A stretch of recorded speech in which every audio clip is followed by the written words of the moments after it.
અમદાવાદના ચનોડા તળાવને બાંગ્લાદેશીઓનો ગઢ બનાવનાર લલ્લાની અમદાવાદ ક્રાઇમ બ્રાન્ચે સત્તાવાર ધરપકડ કરી છે. હવે બાંગ્લાદેશના આખા રેકેટની વિગતો સામે આવશે.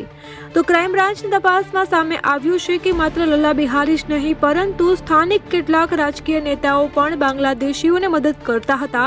તો રાજકીય નેતાઓના કારણે જ બાંગ્લાદેશીઓને ભારતના ડોક્યુમેન્ટ મળતા હતા. આ દિશામાં પણ ક્રાઇમ બ્રાન્ચે તપાસ હાથ ધરી છે.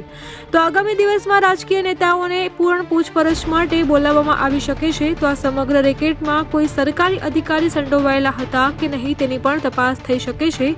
આ સિવાય લલ્લા બિહારીના સામ્રાજ્યની એક પછી એક ચોંકાવનારી વિગતો સામે આવી છે, જેમાં લલ્લા બિહારીની ચારેય પત્નીના અલગ અલગ મકાનમાં તપાસ કરીને ક્રાઇમ બ્રાન્ચે નાણાં ગણવા માટેનું મશીન અને થેલા ભરીને ભાડા કરાર, મકાનના ડોક્યુમેન્ટ, ઘરેણાં તેમજ 9 લાખ જેવા રોકડા રૂપિયા પણ જપ્ત કર્યા છે. અમારી તમામ માહિતીથી અપડેટેડ રહેવા માટે જોડાયેલા રહો ત્રિશુલ ન્યૂઝ સાથે.